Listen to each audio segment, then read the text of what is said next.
बोल गुरुदेव भगवान की जय। प्यारे कृष्ण कन्हैया लाल की जय। पद्म पुराण पाताल खंड। नाम कीर्तन की महिमा, भगवान के चरण चिन्हों का परिचय तथा प्रत्येक मास में भगवान की विशेष आराधना का वर्णन। पार्वती जी ने पूछा, कृपा निधि, विषय रूपी ग्राहों से भरे हुए भयंकर कलयुग के आने पर संसार के सभी मनुष्य पुत्र, स्त्री और धन आदि की चिंता से व्याकुल रहेंगे। ऐसी दशा में उनके उद्धार का क्या उपाय है, यह बताने की कृपा कीजिए। महादेव जी ने कहा, देवी, कलयुग में केवल हरिनाम ही संसार समुद्र से पार लगाने वाला है। जो लोग प्रतिदिन हरे राम हरे कृष्ण आदि प्रभु के मंगलमय नामों का उच्चारण करते हैं, उन्हें कलयुग बाधा नहीं पहुंचाता। अतः बीच बीच में जो आवश्यक कर्म प्राप्त हो, उन्हें करते करते भगवान के नामों का स्मरण करते ही रहना चाहिए। जो बारंबार कृष्ण कृष्ण कृष्ण की रट लगाता रहता है तथा मेरे और तुम्हारे नाम का भी व्यतिक्रम पूर्वक अर्थात गौरी शंकर आदि कहकर जप किया करता है, वह भी जैसे आग रुई की ढेरी को जला डालती है, उसी प्रकार अपनी पाप राशि को भस्म करके उससे मुक्त हो जाता है। जय और श्री शब्द पूर्वक जो तुम्हारा मेरा या श्री कृष्ण का मंगलमय नाम है, उसका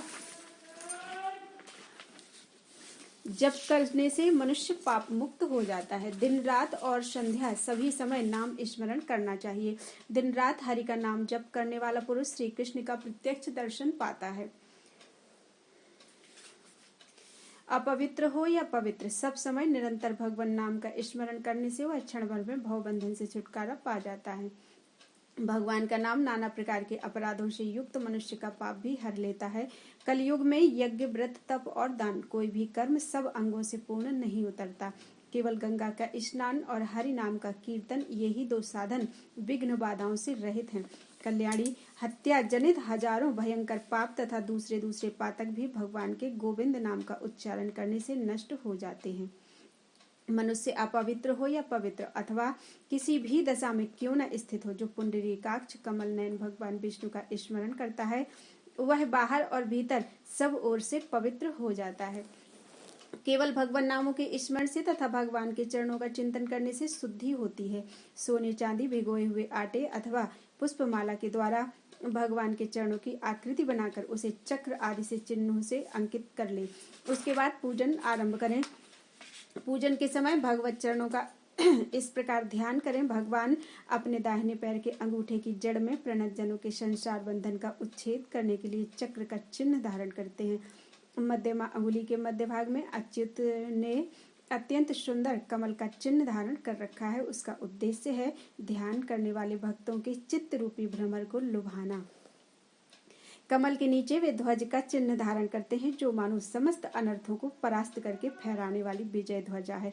कनिष्ठिका अंगुली की जड़ में वज्र का चिन्ह है, जो भक्तों की पाप राशि को विदीर्ण करने वाला है। पैर के पार्श्व भाग में बीच की और अंकुश का चिन्ह है, जो भक्तों के चित्त रूपी हाथी का दमन करने वाला है।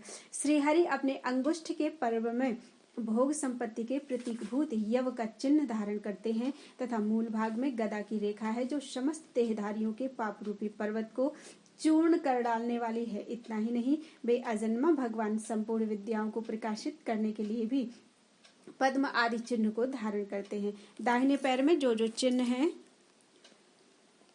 उन्हीं चिन्हों को करुणानिधान प्रभु अपने बाएं पैर में भी धारण करते हैं। इसलिए गोविंद के महात्म्य का, जो आनंदमय रस के कारण अत्यंत मनोरम जान पड़ता है, सदा श्रवण और कीर्तन करना चाहिए। ऐसा करने वाले मनुष्य की मुक्ति होने में तनिक भी संदेह नहीं है। अब मैं प्रत्येक मास का वह कृत्य बतला रहा हूँ जो भगवान विष्णु को प्रसन्न करने वाला है। ज्येष्ठ के महीने में पूर्णिमा तिथि को स्नान आदि से पवित्र होकर यत्न पूर्वक श्रीहरि का स्नानोत्सव मनाना चाहिए। इससे दिन, पक्ष, मास, ऋतु और वर्ष भर के पाप नष्ट हो जाते हैं। कोटि कोटि सहस्त्र जो पातक और उपपातक होते हैं, उन सब का नाश हो जाता है। स्नान के समय कलश में जल लेकर भगवान के मस्तक पर धीरे धीरे गिराना चाहिए और पुरुष सूक्त के मंत्रों तथा पावमानी ऋचाओं का क्रमशः पाठ करते रहना चाहिए। नारियल युक्त जल, ताल फल से युक्त जल, रत्न मिश्रित जल, चंदन मिश्रित जल तथा पुष्प युक्त जल, इन 5 उपचारों से स्नान कराकर अपने वैभव विस्तार के अनुसार भगवान की आराधना करें। तत्पश्चात घम घंटायै नमः इस मंत्र को पढ़कर घंटा बजावे और इस प्रकार प्रार्थना करें, अपनी ऊंची आवाज से पतितों की पातक राशि का निवारण करने वाली घंटे, घोर संसार सागर में पड़े हुए मुझ पापी की रक्षा करो। जो श्रोत्री विद्वान ब्राह्मण पवित्र भाव से इस प्रकार भगवान की आराधना करता है, वह सब पापों से मुक्त होकर विष्णु लोक में जाता है। आषाढ़ शुक्ल द्वितीया को भगवान की सवारी निकालकर रथ यात्रा संबंधी उत्सव करना चाहिए तथा आषाढ़ शुक्ल एकादशी को भगवान के शयन का उत्सव मनाना चाहिए। फिर श्रावण के महीने में श्रावणी की विधि का पालन करना उचित है। भाद्रपद कृष्ण अष्टमी को भगवान श्री कृष्ण के जन्म का दिन है, उस दिन व्रत रखना चाहिए। तत्पश्चात आश्विन के महीने में सोए हुए भगवान के करवट बदलने का उत्सव मनाना उचित है। उसके बाद समयानुसार श्री हरि के शयन से उठने का उत्सव करें, अन्यथा वह मनुष्य विष्णु का द्रोह करने वाला माना जाता है। आश्विन के शुक्ल पक्ष में भगवती महामाया का भी पूजन करना कर्तव्य है। उस समय विष्णु रूपा भगवती की सोने या चांदी की प्रतिमा बना लेनी चाहिए। हिंसा और द्वेष का परित्याग करना चाहिए, क्योंकि विष्णु की पूजा करने वाला पुरुष धर्मात्मा होता है और हिंसा द्वेष आदि महान अधर्म है। कार्तिक पुण्य मास है, उसमें इच्छानुसार पुण्य करें। भगवान दामोदर के लिए प्रतिदिन किसी ऊंचे स्थान पर दीपदान करना उचित है। दीपक 4 अंगुल का चौड़ा हो और उसमें 7 बत्तियां जलाई जाए। फिर पक्ष के अंत में अमावस्या को सुंदर दीपावली का उत्सव मनाया जाए। मार्गशीर्ष के शुक्ल पक्ष में षष्ठी तिथि को सफेद वस्त्रों के द्वारा भगवान जगदीश की और विशेषतः ब्रह्मा जी की पूजा करें। पौष मास में भगवान का पुष्प मिश्रित जल से अभिषेक तथा तरल चंदन वर्जित है। मकर संक्रांति के दिन तथा माघ के महीने में अधिवासित तांडुल का भगवान के लिए नैवेद्य लगावें और ओम विष्णवे नमः इस मंत्र का उच्चारण करें। फिर ब्राह्मणों को देवाधिदेव भगवान के सामने बिठाकर भक्तिपूर्वक भोजन करावें तथा उन भगवत भक्त द्विजों की भगवत बुद्धि से पूजा करें। एक भगवत भक्त पुरुष के भोजन करा देने पर करोड़ों मनुष्यों के भोजन कराने का फल होता है। यदि पूजा में किसी अंग की कमी रह गई हो तो वह ब्राह्मण भोजन कराने से पूर्व अवश्य पूर्ण हो जाती है। माघ के शुक्ल पक्ष में बसंत पंचमी को भगवान केशव को नहलाकर आम के पल्लव तथा भांति भांति के सुगंधित चूर्ण आदि के द्वारा विधि पूर्वक उनकी पूजा करें। तत्पश्चात जय कृष्ण कहकर भगवान का स्मरण करते हुए उन्हें एक मनोहर उपवन में प्रदक्षिण भाव से ले जाएं और वहां दोलोत्सव मनावे। उक्त उपवन को प्रज्वलित दीपकों के द्वारा प्रकाशित किया जाए। उसमें ऐसे ऐसे वृक्ष हों जो सभी ऋतुओं में फूलों से भरे रहें। फल फूलों से सुशोभित नाना प्रकार के वृक्ष, पुष्प निर्मित चंदोवे, जल से भरे हुए घट, आम की छोटी बड़ी शाखाएं तथा छत्र और चमर आदि वस्तुएं उस वन की शोभा बढ़ा रही हों।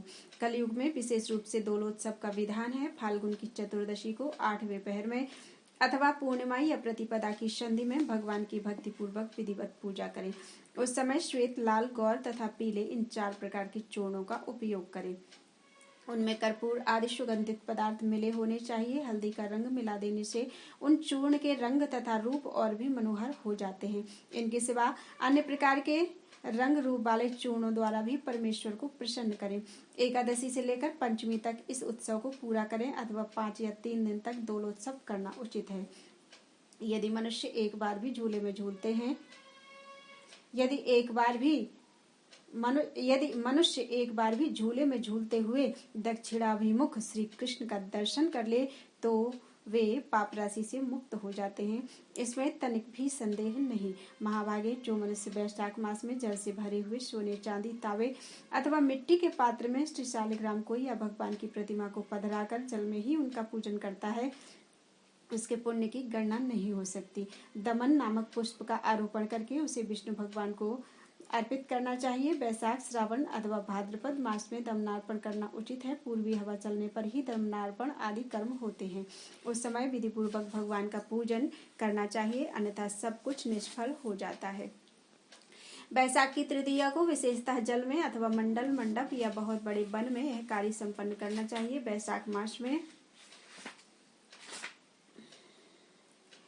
प्रतिदिन भगवान के अंग को सुगंधित चंदन आदि लगाकर परिपुष्ट करें। प्रयत्न पूर्वक ऐसा कार्य करें जो भगवान के कृष्ण शरीर के लिए पुष्टिकारक जान पड़े। चंदन, अगरु, हिरेवर, हिरीबेर, काला गरु, कुमकुम, रोचना, जटामासी और मुरा ये विष्णु के उपयोग में लाने वाले 8 गंध माने गए हैं। उन सुगंधित पदार्थों का भगवान विष्णु के अंगों पर लेप करें। तुलसी के काष्ठ को चंदन की भांति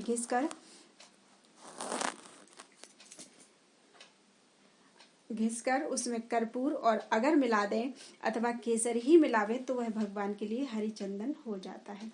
जो मनुष्य यात्रा के समय भक्ति पूर्वक श्री कृष्ण का दर्शन करते हैं उनकी पुनरावृत्ति नहीं होती। जो लोग सुगंध मिश्रित जल से भगवान को नहलाते हैं उनके लिए भी यही फल है। अथवा वैशाख मास में भगवान को फूलों के भीतर रखना चाहिए। वृंदावन में जाकर तरह तरह के फल जुटावें और भगवान को भोग लगाकर किसी सुयोग्य भगवत भक्त को सब खिला दें। नारियल का फल अर्पण करें अथवा उसे फोड़कर उसकी गरी निकाल कर दे। बेर का फल निवेदन करें। कटहल का कोया निकालकर भोग लगावें तथा दही युक्त अन्न को घी से तर करके भगवान के आगे रखें। कहाँ तक कहा जाए जो वस्तु अपने को विशेष प्रिय हो वह सब भगवान को अर्पण करें। नैवेद्य और वस्त्र आदि भगवान को अर्पण करें, पुनः उसे स्वयं उपयोग में न लावें। विष्णु के उद्देश्य से दी हुई वस्तु विशेषता उनके भक्तों को ही देनी चाहिए। महेश्वरी, इस प्रकार संक्षेप से ही मैंने तुम्हारे सामने ये कुछ बातें बताई हैं। जिन शास्त्रों में श्री कृष्ण के रूप और गुणों का वर्णन है उन्हें समझने की शक्ति हो जाए तो और कोई शास्त्र पढ़ने की कुछ भी आवश्यकता नहीं है। भगवान के प्रेम भाव, रस, भक्ति, विलास, नाम तथा हारों में यदि मन लग गया तो कामनियों से क्या लेना है। अतः ब्रज बालकों के स्वामी श्री कृष्ण को, उनके क्रीड़ा निकेतन वृंदावन को, ब्रजभूमि को तथा यमुना जल को मन लगाकर भजो। यदि इस शरीर में त्रिभुवन के स्वामी भगवान गोविंद के चरणारविंदों की धूल लिपटी हो तो इसमें अगरु और चंदन आदि लगाना व्यर्थ है। बोलो वृंदावन बिहारी लाल की जय। मंत्र चिंतामणि का उपदेश तथा उसके ध्यान आदि का वर्णन। सूत जी कहते हैं, महर्षियों, एक समय की बात है, देवादिदेव जगत गुरु भगवान सदाशिव सूत जी कहते हैं, महर्षियों, एक समय की बात है, देवादिदेव जगत गुरु भगवान सदाशिव यमुना जी के तट पर बैठे हुए थे। उस समय नारद जी ने उनके चरणों में प्रणाम करके कहा, देवदेव महादेव, आप सर्वज्ञ जगदीश्वर भगवत धर्म का तत्व जानने वाले तथा श्री कृष्ण मंत्र का ज्ञान रखने वालों में सर्वश्रेष्ठ हैं। देवेश्वर, यदि मैं सुनने का अधिकारी हूँ तो कृपा करके मुझे वह मंत्र बतलाइए जो एक बार के उच्चारण मात्र से मनुष्यों को उत्तम फल प्रदान करता है। शिव जी बोले, महाभाग, तुमने यह बहुत उत्तम प्रश्न किया है। क्यों न हो, तुम संपूर्ण जगत के हितैषी जो ठहरे, मैं तुम्हें मंत्र चिंतामणि का उपदेश दे रहा हूँ। यद्यपि वह बहुत ही गोपनीय है तो भी मैं तुमसे उसका वर्णन करूँगा। कृष्ण के 2 मंत्र अत्यंत उत्तम हैं, उन दोनों को तुम्हें बतलाता हूँ। मंत्र चिंतामणि, युगल, द्वय और पंचपदी।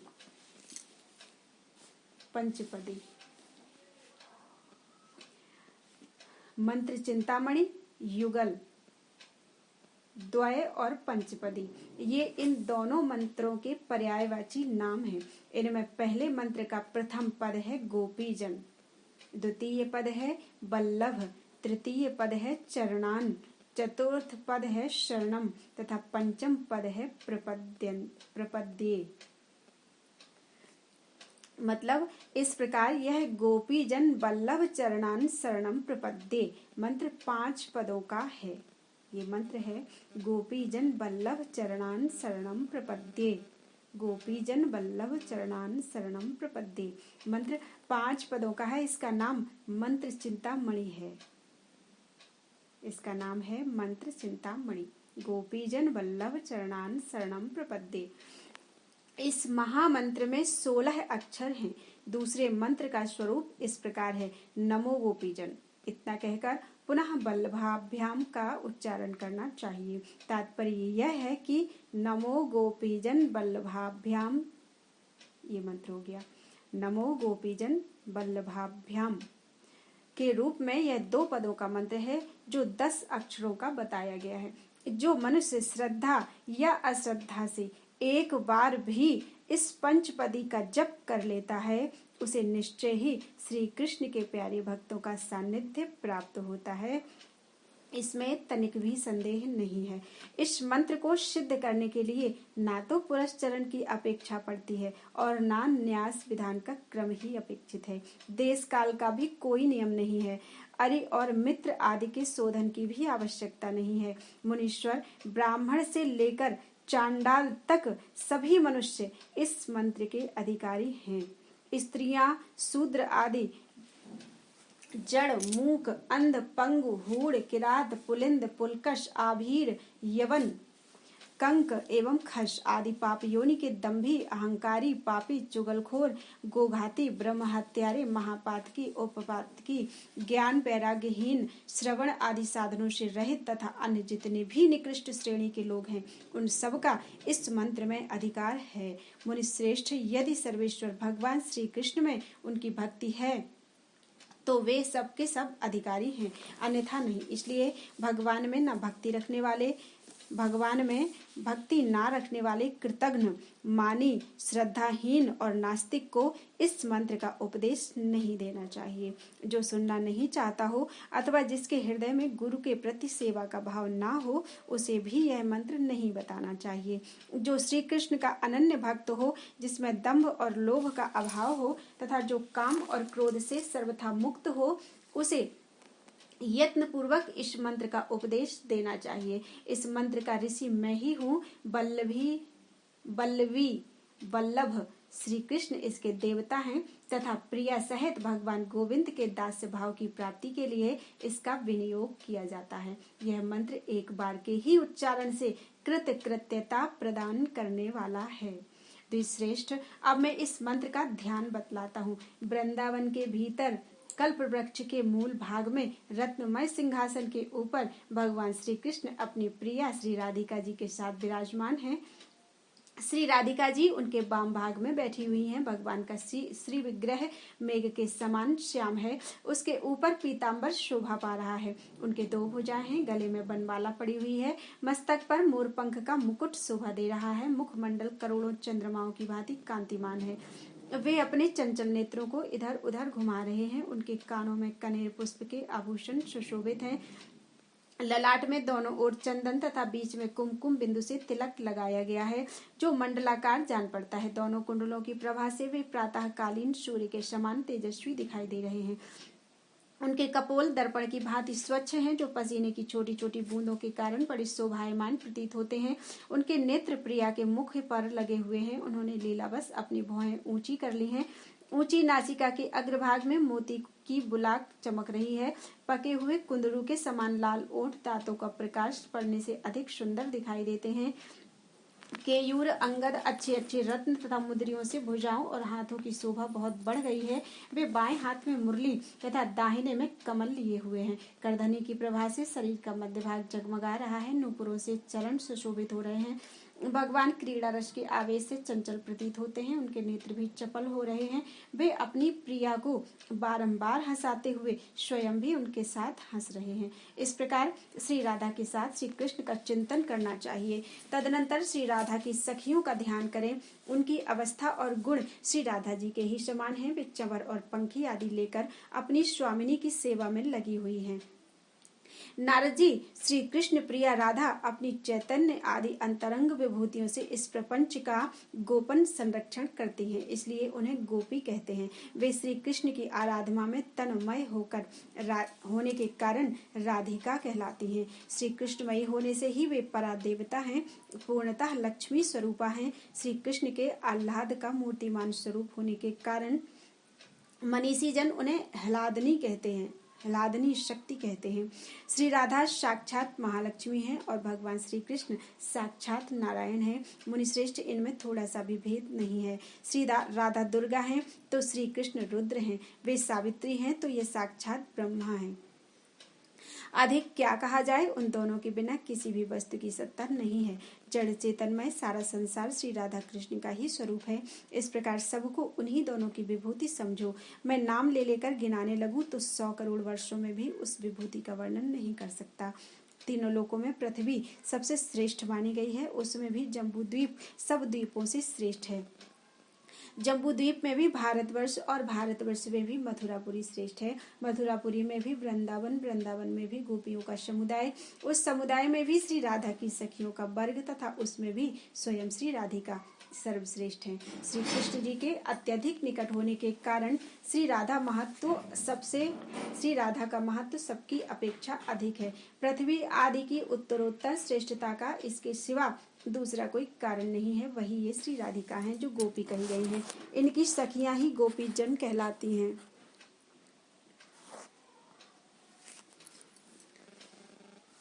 इन सखियों के समुदाय के दो ही प्रियतम हैं, दो ही उनके प्राणों के स्वामी हैं, श्री राधा और श्री कृष्ण। उन दोनों के चरण ही इस जगत में शरण देने वाले हैं। मैं अत्यंत दुखी जीव हूँ, अतः उन्हीं का आश्रय लेता हूँ। उन्हीं की शरण में पड़ा हूँ। शरण में जाने वाला मैं जो कुछ भी हूँ तथा मेरी कहलाने वाली जो कोई भी वस्तु है वह सब श्री राधा और श्री कृष्ण को ही समर्पित है। सब कुछ उन्हीं के लिए है, उन्हीं की भोग्य वस्तु है। मैं और मेरा कुछ भी नहीं है। विप्रवर, इस प्रकार मैंने थोड़े में गोपी जन बल्लभ चरणान शरणम प्रपद्ये इस मंत्र के अर्थ का वर्णन किया है। युगलार्थ, न्यास, प्रपत्ति, शरणागति तथा आत्मसमर्पण, ये 5 पर्याय बतलाए गए हैं। साधक को रात दिन आलस्य छोड़कर यहाँ बताए हुए विषय का चिंतन करना चाहिए। बोलो वृंदावन बिहारी लाल की जय।